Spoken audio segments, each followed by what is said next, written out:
Hi guys, welcome to Code Decode. So in the previous video of Spring Security, we have seen all about what is Spring Security and how to implement Spring Security in a Spring Boot project. Now in this video, we are going to see how can we configure authentication and authorization in a Spring Boot starter security dependencies added project. And basically we are going to see that with the Spring Boot starter security, you have inbuilt authentication done. How do you actually override that authentication? That particular thing we are going to see in this video, and also we are going to see authorization. So let's get started. In pom.xml we have added this dependency. Now if I try to run this, you can see that there is one password which is generated. Okay, let me open this console for you. So can you see this password? So now since you have the Spring Security added, this particular password is going to help you log in into it. So this is basically nothing in the logs. You in the server you will be able to see it. So when I go to this particular localhost 8080 /code/all, basically a username password form is there, and now if I remove this password and paste the password, hopefully it will let me log in. So I'm not going to update it, and this is how the things are working for me. Now I also have basically the controller levels 3 get mappings done for you. The 3 get mappings are basically a simple get mapping, a /user and a /admin for authorization purpose for you. So this is nothing but a welcome, hi user and hi admin for you. So if I do /, it says welcome. If I say /user, it will say hi user, and if I say /admin, it will give me admin, hi admin. So this is basically unauthorized. These are all open to you because you have used the basic authentication, default authentication, and this default authentication is actually done by Spring Security using Authentication Manager. So whenever in an interview you are asked about how the security is implemented, how this authentication is implemented in a Spring Security starter dependencies, so you will say that it is implemented using the basic authentication, the default authentication that is done by Authentication Manager. Now the next question will arise that now I don't want that you should use this password. You should remove this password, auto-generated password, and you should use your own username and password. So there are multiple ways to do that. So I'll first start with a very basic way. You know that everything in Spring is modifiable or customizable using the application.properties. So let me close this for you. Now I don't want this password to be generated like this. I want to give my own username and password. So how would you do that customization? You will do that customization using the application.properties file and spring.security dot. Now you can see that spring.security, you can do multiple types of like customization. Now I want to use the spring.security.user.name, and I want to give my name as code and decode, basically code decode, and my password as code. So it's again spring.security.user.password, and this is a plain text, so I'm just doing code. Okay, and I'm going to copy this. Great. So now my application properties have the user ID and password generated. Now the authentication manager will not use the automatic generated password. It will rather use code as the password. So now when I run this for you, you will be able to see that now the console will not have this logged into the console having the using generated security password and alphanumeric or something. You will have your own password. So let's try, will this really happens to us? So let's see the console. Let's observe the console and say there is no generated password, and it says it is started. Now if I do localhost 8080/admin/, it asks me to log in. So I have my code decode as my username and password as code, simple CODE. So let's try to log in, and yes, it says welcome. And if now I try to do user, it will also say me hi user. Similarly, if I try admin, it will say hi admin. So this is as good as that. So if in an interview somebody asks you how to not use the automatically generated default password and the username, what will you do? So the first answer should be, if you know the username and password that you want to implement in your Spring Security project, and there's only one thing that you need to do, you can do that using the Spring applications.properties customization process. But now a very important thing, because in Java world this is very simple, but this is now how it should be, right? If you are you are using something like Facebook or something, there is not only one single user, right? You have multiple users to be configured. Now for sure this is not a good practice. It's just for your knowledge that you can customize it from here, so that your logs won't generate any password here. Now we will move forward as to how to configure the authentication in Spring Security. So basically I don't want to use the basic authentication manager. I want that I should have my own authentication manager that has the Spring Security's username, password, role, everything and type of authentication to be configured by myself. So the next question will have, how will you do that in a Spring Security application? So the way to do is nothing as simple as that. Just import the Spring Security starter dependency, and rather than doing anything here, you just need to create a package. Say my package is security pack, suppose. Now in the security pack, I'm going to create a new class.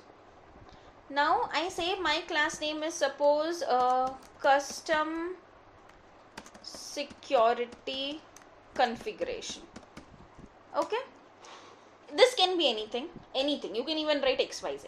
But there are two things that you need to always remember while configuring your own authentication manager. You should always extend web security configure adapter, WSCA. You should always do that, because this is the one who is going to help us with various kinds of configurations which you can do to your newly created authentication managers. And simultaneously you should also enable web security here, because now I'm going to enable my application as a web security application and I need to configure my own authentication. So how do you do that? So there is one method given to you by web security authentication adapter, which is a configure method. So this is an overridden method, you can see that. So when I click it, it will generate something for me. Now let me remove this auto generated code for you so that I can make you understand this. I'm currently destroying it. Okay, so this is an overridden method, this is a configure method. So by this method, now the interviewer will for sure ask you, why did you use this method? What is the use of this method? So this method is given by web security adapter to you, so that using a builder design pattern. So we have already covered builder design pattern in the previous design patterns video. Using this authentication manager builder, using builder pattern, you are actually accessing the authentication manager. You are overriding its configuration and creating a new authentication manager using this builder pattern of authentication manager builder. Now for sure you will be asking me how. So this is how we are going to use it. Auth dot. Now you will first tell them what kind of authentication you need. So I want in-memory authentication. So what is in-memory authentication? This is a way to use the basically into the memory customized authentication.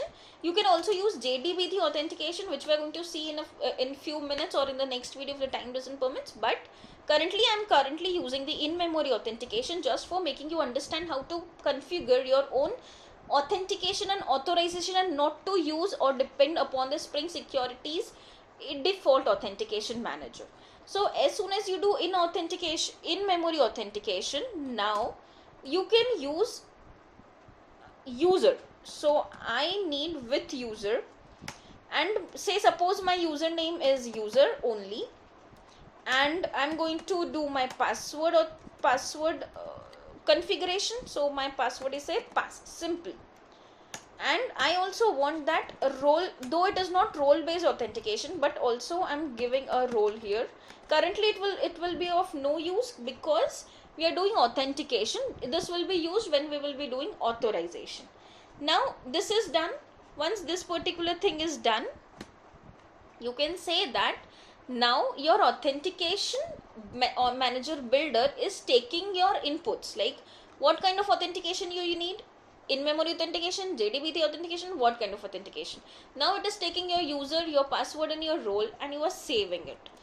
As soon as you do that, your particular class is ready. But now understand that in IT Java world, using this password as simple text is not a good thing. You should never do that. So always, if you try to run this, so let me make you run through this, it will give you an error. So I'll tell you by running this what error you will get.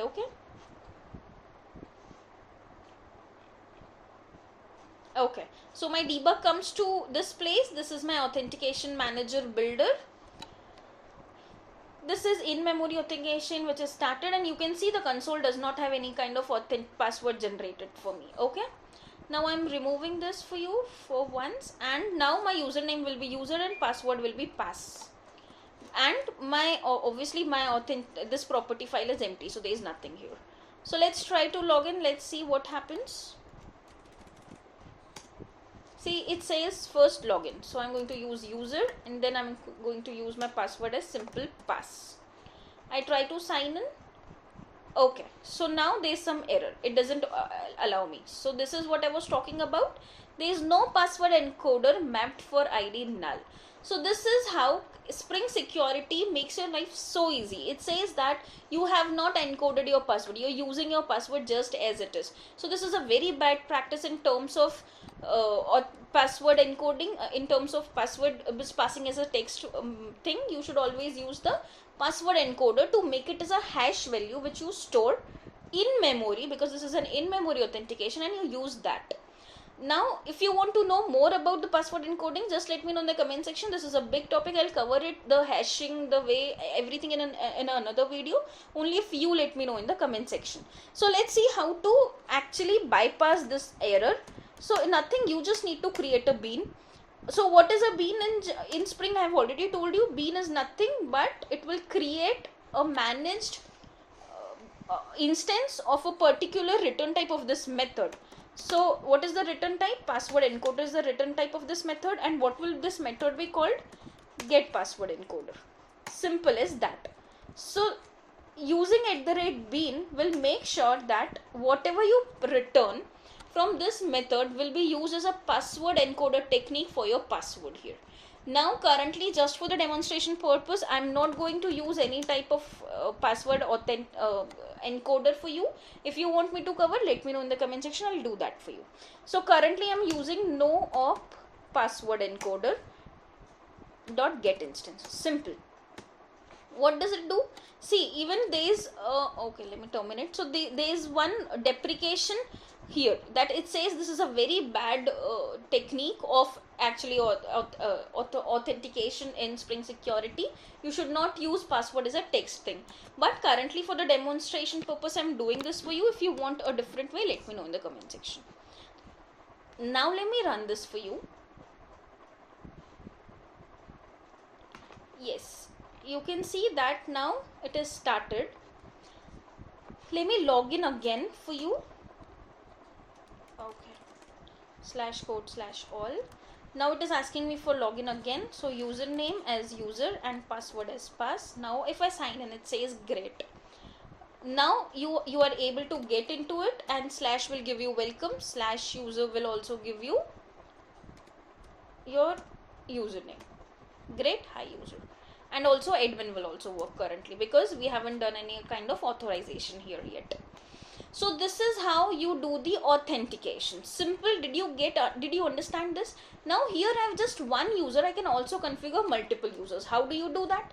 You can use dot and. Okay. User enter dot and.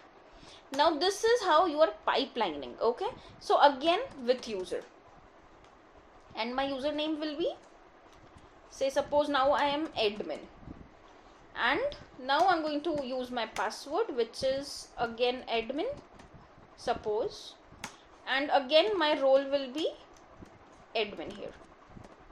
Though it is of no use here, it's just a way to give what kind of authentication you need with your users. So this is how you can use multiple users with a multiple passwords, roles, everything using an AND operator. So if this much is clear, let me quickly make you go through it once again. Now we will try with admin if everything goes right. Okay. So if we try again with admin, it says I'm going to use a different ID password, admin, and yes. It says /admin is working. Now if I remove it, even welcome is working, even /user will work. So try that. If you find any issues in that, just let me know in the comment section. So this was about how you are configuring the authentication in Spring Security. So what did you do? You did just an overview. You just extended a web security configuration adapter, which helps you get in hold of authentication manager builder, which is how with a design pattern, that is builder pattern, you are getting catch hold of an authentication manager. Using the authentication manager, you are going to remove the use of default authentication manager completely, and you are going to configure your own authentication technique. Once you are done with the authentication technique, you are now actually having a new authentication manager in place, and now Spring Security will not use a default authentication but will use your authentication manager with this configuration. So this is as simple as that. Configure your authentication manager builder, configure your type of authentication, username, password, and role. This will create and configure a new authentication manager, and now Spring Security will use this authentication manager instead of a default one. So this is how you authenticate. So this was the code that we had. Now how to configure the authorization in Spring Security. Now this is a very important thing. You have your username, password in place, but still your controller with /user and /admin is used by all of them. So I've shown you that even user is able to access your admin, and even admin is able to access your admin controller. Hi admin. So we don't want that. So what is the way to do that? So the same thing can be done in the same class. So that's the best part of it. Web security configuration adapter does have one more method to configure. Now that configure method is actually taking your HTTP security. Now this HTTP security is responsible for your authorization. So how do you do that? So let me show you how do we do that. In HTTP, now you are going to authorize your requests. Now if you are going to authorize your request, there must be something which you need to connect with, right? So there is something called as ant matcher. So what does this ant matcher do? Ant matcher is nothing but a technique through which you actually, okay, let me show you how. Wait. Okay, so ant matcher takes something called a string here. Now what it do is, what all pattern you have for your URL, that URL pattern is actually matched with this ant matcher, and then you are going to authorize that this particular URL should be mapped with either the any authority or any role, or a specific authority or a specific role. So currently I want that my role admin should only have a role of admin to be accessed with. So if I log in with user and then I try to do that login with admin, it should not work for me. So again I have one more thing. If it is something called as user, so this is admin /user, but not just /user, you actually need /code, because okay, I'll tell you why /code /user, because if you remember, we have done request mapping of /code. That is why you need /code/user as the URL pattern. Now this user should not only be accessed with admin but also with user. So how can you do that? So currently I'm just using the user with user, but I'll show you how you can modify it with the different ways. Now I want that anything else which matches /. So basically anything / should be permitted for all. So this is the home URL. So what is this /? This / is nothing but this. So it says welcome should be shown to everybody. So please permit everybody to at least see all, to see welcome.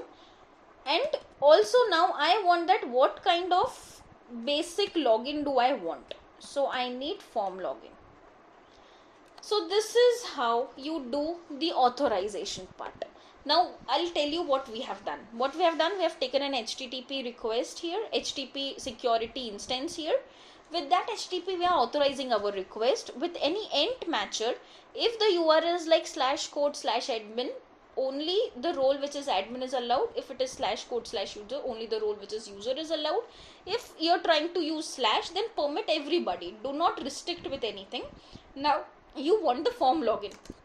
There are multiple types of logins. Say suppose even auth2 login. So can you see auth2 login? There is also SAML logins available. So there are multiple type of logins available. Currently I'm using the form login for you. So this is how you do the authorization part. Let me run this for you once. Now I'm going to go into this as a user with a user and pass. And if I try to use a, okay, so let me make this / works for me. Okay, this is a bad thing. Let me remove this for you. Localhost 8080 /code. It says, okay, now you get 404, right? So, okay, is it starting? Okay, it is started. /code/. If I try to do that, it says login. Now I want to first log out because, okay, so this is a one important thing. You even have a logout. So the way you have login, you also have a logout here. Now I just want to log in with user and pass. I don't want to be logged in as a admin. So it says it's a white page. There is nothing here. So let me try with code. It says welcome. Now I'm logged in with a user. If I try to use admin, it says 403 forbidden. So can you see 403 forbidden means you are logged in as a user. I have user and pass as a password, but I'm trying to use admin. The role allowed is not user, it's the role allowed is admin. That is why you get 403. And if you do user here, you are a genuine user because you are actually logging in into the application using the user role. That is why you are allowed here. So this is as simple as that. One very important interview question here is these ent matchers should always be used in the highest priority to the least one. So if you match this with permit all, so if I do a star here, some basically wildcards basically, if you do it as a first part, then even /code/admin will be matched to this. And if you do it as the first one, so if I cut this and if I do it here, then this will actually allow everybody to access. So even admin will be able to use the user will be able to access the admin. So never do this mistake. Always use the highest the basic restrictive should be the first one, least restrictive should be the last one. If this is not clear to you, let me know in the comment section. I'll make sure that in the next video I'll make it more clear to you. So just let me know in the comment section if you want to know more about it. We do have LDAP, the JDBC authentication, the many more type of authentication still remaining. So we'll be meeting in the next video to learn more about them. Thank you.